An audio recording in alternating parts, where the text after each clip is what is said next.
Okay, picture this. It's a Monday afternoon. Seemed totally normal, right? Bayview High. 5 students walk into detention. Standard stuff. Yeah, just another boring hour. Except it's not. Right. Because only 4 of them walk out alive. One student is dead, and boom, suddenly it's not just detention, it's a murder mystery that just takes over the whole town. Welcome to the deep dive. This is where we take stories exactly like this one, fascinating ones, and we really dig into them. We peel back the layers, the plot, the characters, the themes. We try to give you the shortcut, basically. Find those key insights, connect the dots so you really get what makes the story tick. Today, we are definitely diving deep into Karen M. McManus's debut novel, One of Us is Lying. You might have heard of it, huge bestseller. Oh yeah, massive. Yeah. And our mission today, it's pretty big. We're going to unpack that central mystery, the death in detention. But we're not stopping there. We want to get into the characters, too. They seem like stereotypes at first, but there's so much more going on underneath. Right, the surprising depth, the vulnerability, and also the themes McManus weaves in, like online gossip, secrets, the pressure cooker of high school. It's a thriller, but it's got layers. We'll take you through that initial setup, how quickly things spiral, then the secrets, these huge secrets each character is hiding. And how they form this kind of unlikely team under all that pressure. Exactly. And then finally, we'll get to the big reveal, the really twisted truth behind Simon Kelleher's death. It's a ride. For sure. And our source for all this is the novel itself. We're going straight to the text to explore all those twists, figure out why these characters do what they do. And pinpoint those bigger ideas, those critiques about, society and social media that feel really relevant. Yeah, it's more than just a whodunit. It's got something to say. So let's get into it. Okay, so the start of this book, it's just so effective, isn't it? How quickly it flips from totally mundane to, well, deadly. Right, that detention scene. It's not just setting the plot. It sets the stakes sky high. Immediately, you're dropped right in. Totally. So let's paint that picture. Mr. Avery's classroom, 5 kids. They supposedly all had phones in class, which turns out later wasn't even true for all of them. And they are such clear types. First, you've got Bronwyn Rojas. She's the brain. Super smart, Yale-bound, perfect grades, perfect image. Then Nate McCauley. He's the criminal. You know the type. Messy hair, leather jacket, already on probation for drug dealing. Total don't care vibe. Next up, Cooper Clay, the jock. Star baseball pitcher, all-American charm. Everyone loved him. Big future ahead. And Addy Prentice, the princess. Homecoming queen, popular, gorgeous, seems to have the perfect boyfriend, perfect life. These 4 are sort of the core group, the ones who survive. But there's the 5th student, the one who doesn't survive detention. Simon Kelleher. Ah, Simon. He's the reason everything goes sideways. Tell us about Simon and his creation. Right. Simon is the creator and the sole operator of this app called About That. It's the gossip app at Bayview High. Everyone reads it. Everyone dreads it. Because it's known for being accurate, right? Like Yeah. brutally accurate. Exactly. The book says you could pretty much guarantee every word was true. Simon was meticulous. He built the app himself, had sources everywhere, was super careful about what he posted. He wasn't just spreading rumors. He was exposing real secrets. Yeah, he even said something like, if people didn't lie and cheat, I'd be out of business. He saw it as a public service almost, but it caused real damage.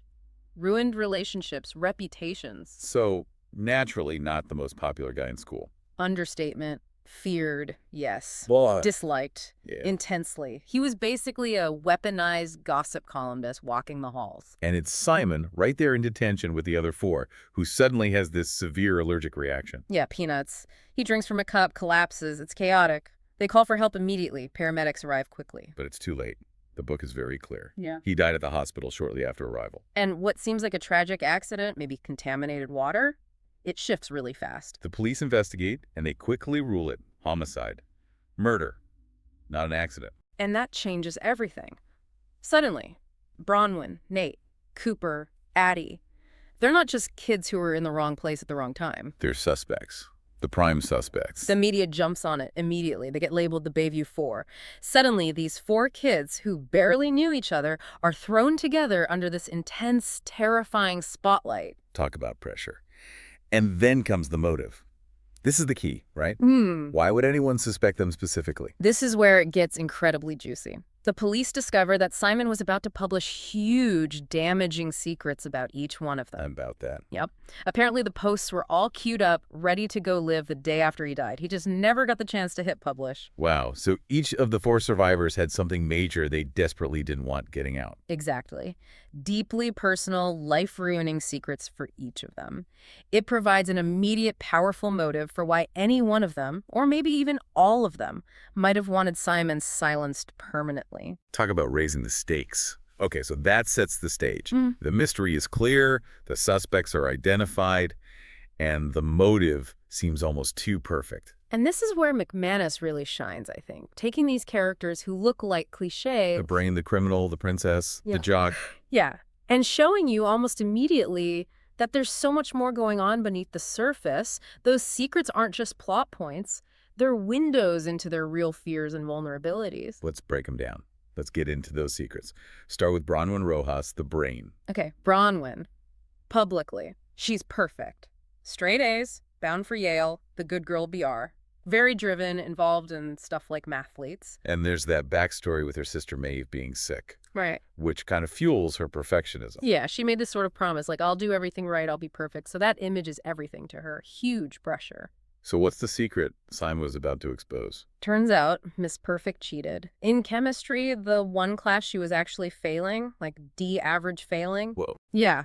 She got hold of test answers, and for someone whose entire future, whose entire identity is built on academic integrity and getting into Yale. That's devastating. Would ruin everything. Her Yale application, her reputation, that whole perfect image. Exactly. It strikes at the very core of who she believes she is. So, massive motive right there. Okay, next. Nate McCauley, the criminal. Nate's the easy target, right? Already on probation for dealing drugs, looks the part, acts the part, everyone assumes the worst. Labeled a walking STD even.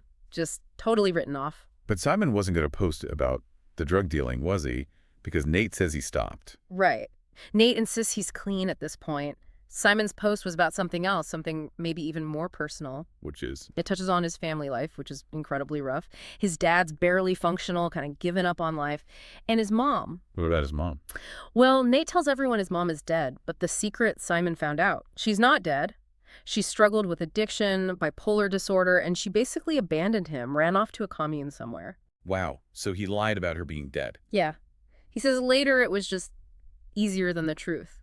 It protected him, in a way, but having that exposed, it would unravel the tough guy facade and reveal this deep vulnerability and pain he keeps hidden. Another huge secret. Okay, Addy Prentice, the princess. Addy seems to have it all. Popular, beautiful, homecoming queen, dating Jake Riordan, the handsome, popular king. The perfect couple. Her life looks like a fairy tale. But Simon found a crack in the fairy tale. A big one.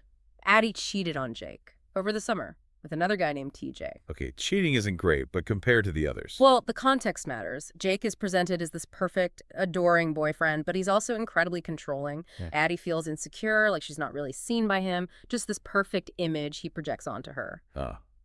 So the cheating wasn't just casual. No. And she knows if Jake finds out, especially via Simon's app, it won't just be a breakup, it'll be explosive. It would destroy her social standing, her relationship, everything she's built her identity around in that high school world.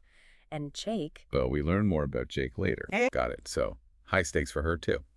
Finally, Cooper Clay, the jock.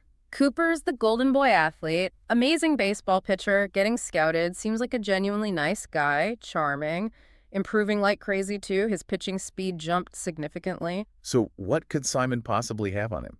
Steroids.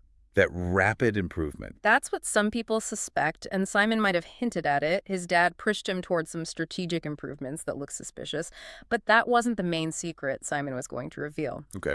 Cooper is gay.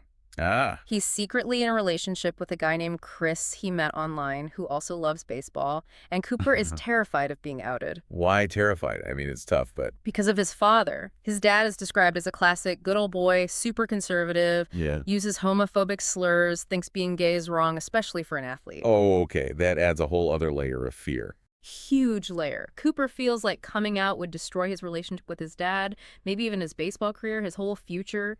He lied because he couldn't deal with who I was. So Simon outing him, that's his worst nightmare. Man. So, yeah, Each of them had a secret that felt like life or death to protect. Bronwyn's cheating, Nate's family lie, Addy's infidelity, Cooper's sexuality. Exactly. It makes them all credible suspects. It makes you, the reader, constantly second-guess who might have snapped. And it sets up this incredible tension among the four of them. Because they must suspect each other. Yeah. Right.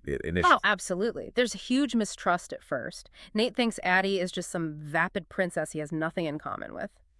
Bronwyn is definitely wary of Nate's criminal reputation. They're stuck together, but they're not friends. Far from it. They're trapped in this bubble of suspicion, not just from the police and the media, but from each other. Yeah, and shows like Mattel Powers Investigates are just fanning the flames, making them look guiltier and guiltier. But that shared experience, that intense pressure cooker, it starts to change things, doesn't it? It really does. Being targeted together, being misrepresented together, it forces them to actually talk, to actually look at each other beyond the labels. They start to realize, wait, maybe we don't know each other at all. And they realize they need each other if they're going to figure this out and clear their names. Exactly. It becomes this reluctant, then necessary collaboration. And that's where you see the character development really take off. The stereotypes start to crumble. Let's talk about that development. How do they change? Bronwyn, for instance. Bronwyn starts to let go of that need to be perfect. There's a great moment where she finally confesses about the cheating to Nate, and he basically shrugs it off, like, so what? Welcome to the real world. That must have been freeing for her. Totally. And she shifts from just being the brain to being proactive. She's the one researching legal aid, contacting the group until proven, trying to find actual solutions. She shows real grit. Okay, what about Addy? Her transformation seems really dramatic. It is. She goes from being Jake's passive girlfriend, the airhead homecoming princess, to, as the book calls her, a badass ninja investigator. And the haircutting is a big moment. Huge symbolic moment. She cuts off her long blonde hair that Jake loved, reclaiming herself. Later, she dyes it purple. It's a visual break from his control. And she starts showing real empathy, especially towards Nate later. She finds her own strength. Cooper's journey is more internal, right? Dealing with his secret. Yeah. His struggle is immense, especially with his dad's views constantly echoing in his head. Yeah. But being suspected of murder forces him to confront things. He finds relief in being honest with Chris, feeling like a real person. Does he come out to his family? He does. It's this incredibly quiet but powerful moment where he just tells them, I'm gay. It's about choosing authenticity over fear, even with the potential fallout. And Nate, the tough guy. Nate starts to let his guard down, especially with Bronwyn. It's slow, very gradual, but he starts sharing the truth about his mom, his fears. He admits he didn't know how to open up. You see the vulnerability under the cynicism. Absolutely. He's more than just the criminal. He's carrying a lot of pain and trying to navigate it. The pressure cooker forces him to connect. And this leads to relationships forming, specifically Bronwyn and Nate. Yes. This is a huge part of the story's heart, I think. This completely unexpected romance between the good girl and the bad boy. How did that even start? They seem like opposites. It starts awkwardly. A shared ride home, late-night phone calls where they start sharing those deep secrets nobody else knows. Bronwyn tells him about May Gieb's cancer. Nate tells her about his mom. Building trust in a really intense situation. Exactly. There's this cautious intimacy, little moments like a text message from Nate making Bronwyn feel warm, or that first kiss described as a shock of energy. It feels real because it grows out of shared vulnerability. They become each other's support system. Totally. Which makes it even more complicated and high stakes. Nate worries he'll ruin her. She worries. Well, she just falls for him. He admits later, you were the best thing that ever happened to me and it freaked me out. Wow. So it's not just a mystery. It's got this really compelling emotional core. Definitely. The relationships, the way they change and grow, are just as important as solving the crime. Okay, so they're starting to work together. Yeah. Relationships are forming, but the outside pressure is still ramping up, right? Oh, yeah. Big time. The police are feeling the heat, especially with Eli Kleinfelter from Until Proven, poking holes in their case, pointing out rights violations. They need a win. And then that Tumblr site appears about this. Right. This anonymous blog starts posting Simon's supposedly unpublished secrets about the four. It makes him look incredibly guilty all over again, like someone is carrying on Simon's work or framing them. With messages like, did you think I was joking about killing Simon? Chilling. Very chilling. It feels like they're being hunted. And it all culminates in Nate's arrest. Why Nate? He's the easy scapegoat. He has the prior record. The police find new evidence, which later turns out to be questionable, and they charge him with Simon's murder. That must have been a massive blow to the group. Huge. But it also galvanizes them. Bronwyn, Cooper, and Addy know Nate didn't do it. They realize they absolutely have to figure out the truth themselves now. It's not just about clearing their names, it's about saving Nate. So the Bayview Four officially become the Bayview Detectives. Pretty much. Bronwyn coordinates, calls Eli. Cooper remembers that detail about the red Camaro in the parking lot around the time of the incident. A car accident. Yeah, a minor fender bender that seemed random at the time. But now they wonder if it was a distraction. And they look closer at the Tumblr post too, right? Yes. Cooper notices an inconsistency. A post mentions Detective Wheeler and Donuts, claiming they were all at the station together then.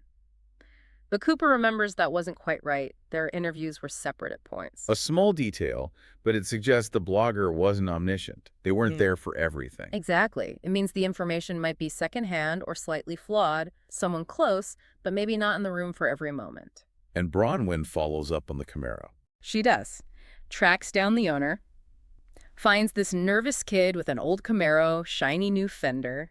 He was clearly involved in that parking lot accident. Well, it wasn't an accident at all. It was planned. Okay, so things are getting complicated. It wasn't just a simple poisoning. There was a distraction. Yeah. Someone else involved. Which leads to the massive twist, the core revelation of the whole book. Don't keep us in suspense. What is it? Simon Kelleher's death. It wasn't murder. What, but the police ruled it homicide? Technically, yes.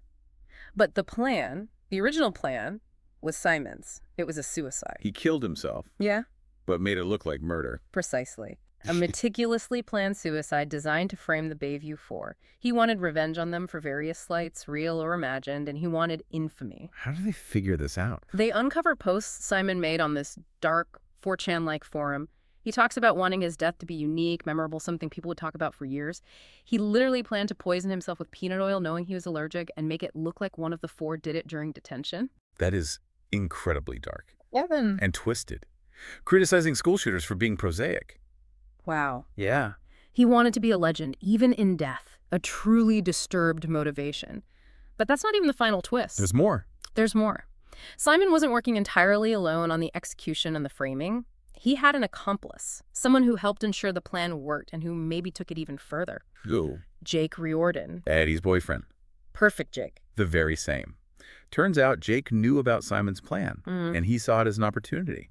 Simon wanted revenge and fame. Jake wanted revenge specifically on Addy for cheating. He used his best friend's suicide to frame his girlfriend. Yes. He helped plant evidence, manipulated things behind the scenes, and he was likely the one running the About This Tumblr site, using information Simon gave him, plus things he gleaned himself, to keep the suspicion firmly on the four. His motive was tied to his own mother's past infidelity. He had this deep-seated rage about betrayal. That's chilling. So Jake is the real villain here. Yeah. Absolutely. It culminates in that terrifying scene where he attacks Addy in the woods, completely losing control, revealing his true, violent, manipulative nature. He actually says, "You should be in jail instead of Nate." So the group figures this out. They confront him. They piece it all together. Jake's controlling behavior, his access, the inconsistencies, they manage to expose him. And Jake gets arrested. He does. The book ends with the news confirming Jake's arrest, Nate being cleared, Cooper off the hook. The Bayview Four are finally free, their names cleared. Justice eventually prevails. Wow. What a resolution. It really ties everything together, the secrets, the relationships, the final twist. It's incredibly satisfying, but also quite dark when you think about the motivations behind it all. Which brings us to the themes, right? Because this book is doing more than just telling a mystery story. Definitely. Let's talk about that first big one. Gossip, secrets, social media. Simon's app about that is central. It's such a powerful commentary, isn't it? How one person with one platform can wield so much destructive power. Simon claimed he was providing a service, exposing truth, but it caused real harm. And the anonymity or perceived authority of the app made it worse. People believed it. Yeah, and the threat of being exposed on it hangs over everyone. It shapes their behavior, forces them to maintain these facades. Then the About This Tumblr just ramps up that feeling of being constantly watched, judged online. It really captures that modern anxiety about online reputation and how quickly things can spread, true or not. It makes you think about the line between sharing information and actively causing harm, especially online, how easily truth can be twisted. And that connects to the theme of stereotypes, too. The whole book is about breaking them down. Absolutely. It starts with these perfect archetypes. brain, criminal, princess, jock, and then systematically dismantles them. It forces you, the reader, to look past your own assumptions. Like Addy's transformation, cutting her hair, becoming an investigator, completely shattering the princess mold. Or Cooper, finding the courage to come out, rejecting the narrow expectations of the jock stereotype and his father's prejudice. It's about showing the complex person underneath the easy label. The book really pushes back against putting people in boxes. It really does. It champions the idea that people are messy, complicated, and multifaceted, and that judging them based on a single label is always going to be wrong and often damaging. Which leads to the final theme, truth and deception. The whole plot revolves around it. Constantly, who's lying? Who's telling the truth? Simon built his platform on truth, but it was often weaponized. The main characters are all hiding truths, lying by omission or commission. And they're constantly trying to figure out the truth about Simon's death while navigating their own deceptions. Right. It highlights that gap between how people appear externally and what's going on inside. Their journey is partly about solving the mystery, but it's also about them coming to terms with their own truths. Like Nate finally being honest with Bronwyn about his mom. That's a huge moment of choosing truth over the lie he maintained for so long. Exactly. It's about the difficult but ultimately necessary act of embracing authenticity, even the uncomfortable parts, rather than living behind a lie. So wrapping this up, we followed the Bayview Four from being these isolated suspects, defined by secrets and stereotypes, To becoming survivors, investigators, and perhaps most importantly, friends who found strength in each other under unimaginable pressure. one of us is lying, uses the framework of a really gripping high school murder mystery to explore some deep stuff. The dark side of social media, the weight of secrets, the struggle for identity. It's a reminder that people are rarely just one thing. The truth is almost always more complex, more layered, and sometimes, more unsettling than what you see on the surface. Labels just don't cut it. Which leaves us with something to think about. In our own lives, in this world where everything feels like it's instantly shared and judged online, how much of who you are is the real you, and how much is a projection? What truth are you maybe protecting even from yourself? And what's the cost of hiding versus the risk of being truly authentically known?